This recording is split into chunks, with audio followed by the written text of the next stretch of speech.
Imagine você que existe um mundo paralelo ao nosso. Um mundo onde desde 1930 existem criaturas que foram chamadas popularmente de Vitacarnes, que populam nosso mundo. Essas que surgiram do nada, surgiram de um tipo bizarro de árvore que se espalhou por todo o nosso planeta. Eu sou o Link e eu tenho um canal de teorias. E foi sobre isso que nós falamos na nossa primeira parte da série Vitacarnes, né? Falamos sobre os 4 primeiros documentários a respeito dessa série de analog horror em si. E, bom, acho que eu não preciso dizer mais nada pra vocês, né? Essa sinopse foi meio que um resumo da parte 1, que foi lançado na semana passada. Se você por acaso não assistiu a parte 1, ela tá aí na descrição. Hoje nós vamos falar sobre todo o resto da série, então senta aí e vem comigo. Vamos lá. Nosso próximo documentário é o episódio número 5, e é um vídeo sobre o Harvester. Se a gente for tentar resumir de forma bem simples, cara, Harvester é uma espécie de fungo gigante. Ele é uma condição rara que pode acontecer de quando uma crawl, sabe, aquela árvore lá da primeira parte, cresce de uma forma diferente. O tumor que deveria fazer com que novas criaturas surgissem e tal, ele acaba crescendo demais, o que gera essa coisa aí,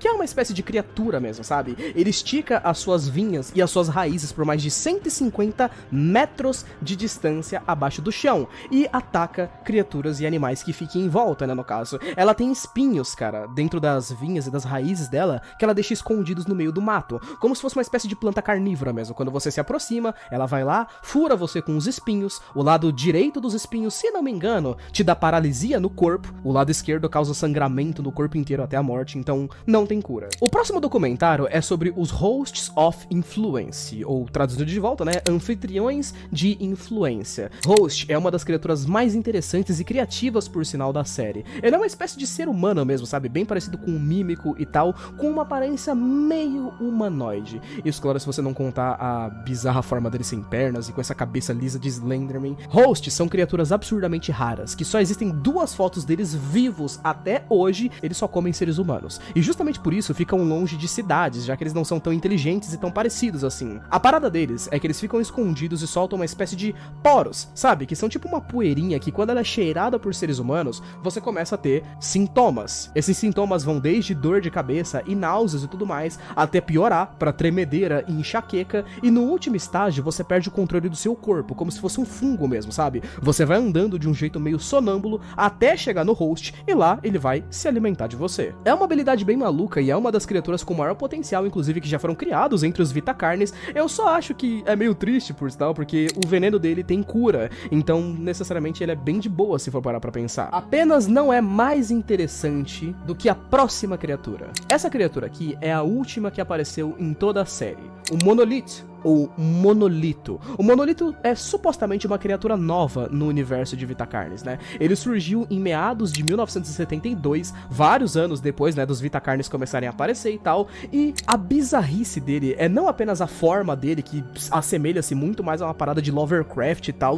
mas também o tamanho, cara. Ele é gigantesco. Um Monolith, ele tem aproximadamente 120 metros de altura. E só existem 7 deles, cara, no mundo inteiro. Eles se mantêm todos em uma posição circular, sabe? Como se eles estivessem em volta de alguma coisa. E no vídeo, né, o lugar onde eles aparecem e tal é censurado. Mas um deles aparece ali no cantinho do mapa, e se você pesquisar mais a fundo no mapa mundi, você descobre que eles estão na Hudson Bay, ou a Baía Hudson, no caso. E que, se a gente olhar o próprio mapa do Vitacarnes em si, tem uma ilha bem pequenininha na Baía Hudson, e é lá onde eles estão, gigantescos e bizarros, e por sinal, eles são pacíficos, por mais engraçado que pareça, né? Eles são pacíficos momentaneamente, digamos assim. No passado, eles já atacaram uma equipe de pesquisadores que foi lá tentar verificar a respeito deles. No momento, eles continuam lá, paradinhos nas ilhas e tal, e continuam sendo pacíficos, mas não se sabe por quanto tempo eles pretendem continuar parados e tal, né? E por eles serem meio que a última criatura, é bem interessante porque mostra um grande mistério, né? A parte legal dos monolitos é justamente essa parada do que eles carregam e tudo mais. Eu mesmo,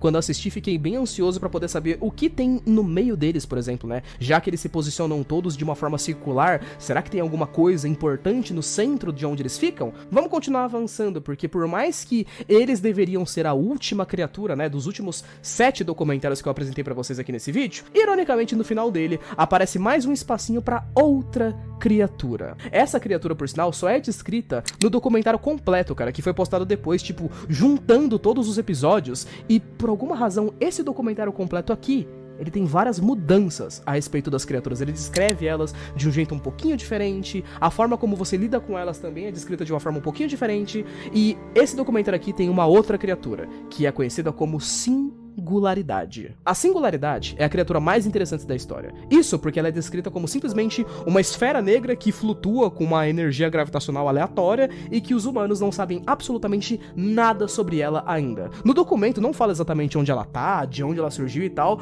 Parece que 100% aquelas coisas de terror cósmico, sabe? Esse Analog Horror aqui, ele tem um mistério bem mais problemático e escondido do que os outros, o que eu achei extremamente criativo, por sinal. O negócio é que, se vocês mesmos forem agora assistir a todos os episódios, todos eles têm coisas escondidas, tipo imagens de soldados com rostos censurados e uma marca de brasão, sabe, na forma de um triângulo, que muitas pessoas acham que é tipo algum tipo de logotipo dos Vita Carnes e tal. Existem imagens de olhos com esse símbolo, também existem pessoas usando eles. A questão a respeito dessa história aqui é que a gente pode montar uma teoria bem simples que vai sanar praticamente todas as nossas dúvidas, pelo menos por enquanto. Seguinte, existe um culto escondido no meio de mundo de Vita Carnes. Um culto feito e formado para singularidade, que bom, né? Se vocês traduzirem o nome singularidade do latim, etc, etc, a tradução significaria algo como carne verdadeira, ou verdadeira carne, no caso, né? Que poderia dar muito uma ideia de que ela foi o primeiro da espécie, ou o rei da sua espécie, a pessoa que comanda tudo. Visto que na descrição dele diz que ela fica mandando umas ondas eletromagnéticas pro resto do mundo, isso provavelmente é a forma como ela controla os outros Vita Carnes. É como se a singularidade fosse algum tipo de espécime, sabe? Algum tipo de entidade e tudo mais, que usa e controla os Vita Carnes e também os seres humanos, manipulando áreas do mundo como o governo e a polícia. O último episódio, que foi lançado até então de Vita Carnes, o vídeo chamado de Mensagem, saiu há 2 semanas atrás. E esse vídeo, cara, não mostra apenas uma descrição nova do governo e tal.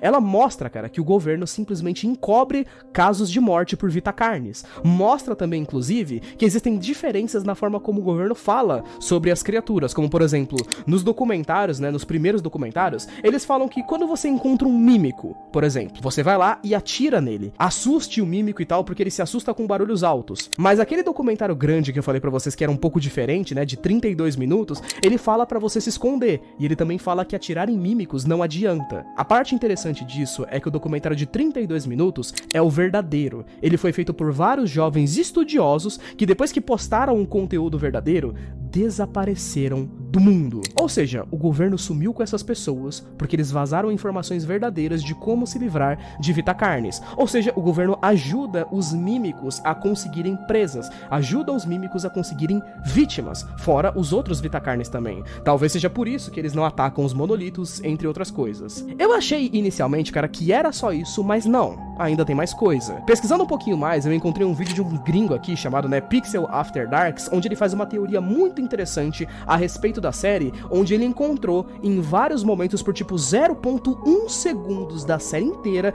em todos os episódios, tem várias páginas, cara, páginas que aparecem por tipo meio segundo de uma espécie de conto de fada, sabe, tipo muito bem contada e com as páginas muito bem ilustradas, por sinal, que fala sobre um príncipe. Esse príncipe vivia uma vida feliz por aí, viajando, desbravando o mundo e tals, mas em certo momento ele acabou naufragando e ficou ferido. Ele caiu em uma terra de pequenas criaturinhas que ajudaram ele. Essas criaturinhas estavam passando fome e tudo mais, mas deram um pouco que elas tinham pra ajudar o príncipe. Assim, esse príncipe se recuperou, prometeu que iria ajudar essas criaturinhas a restaurarem a sua terra e foi embora, prometendo que ele ia trazer o reino dele de volta, né, os súditos dele, o povo dele, pra ajudar a recuperar essa terra.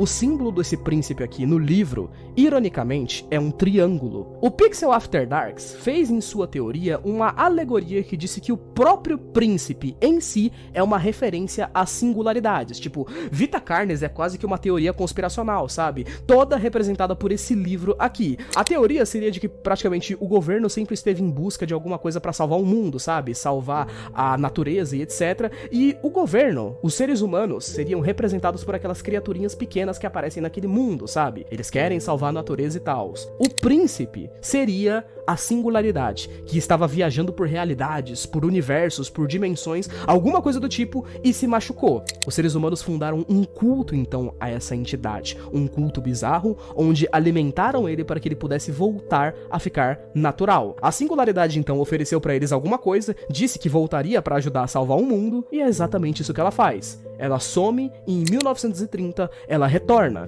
com o seu reino, em teoria, né? Os Vitacarnes, todos os outros que estão crescendo e se multiplicando para alguma coisa mais pra frente, são justamente o povo da singularidade. E essa, inclusive, também foi uma teoria criada pelo Zedin, e que tá aí na descrição, inclusive, a teoria do Zedin, que também é muito boa, onde ele traduziu, cara, o nome de várias das criaturas da Vitacarnes, como, por exemplo, o Host, né? O nome do Host, se você traduzir ele, fica algo como comodante da carne, sabe? Então, seria algo como comodantes, soldados, esse tipo de coisa. É muito interessante, cara, e a história de Vitacarnes é muito, mas muito criativa mesmo. Agora, o que exatamente vai acontecer mais pra frente e tudo mais com essa história? Acho que só o tempo vai dizer pra gente, né? Mas enfim, jovens. Bom, é isso. Espero que vocês tenham gostado, beleza? Muito obrigado por ter assistido até aqui. Um beijo, abraço. Valeu, falei, até mais. Fui!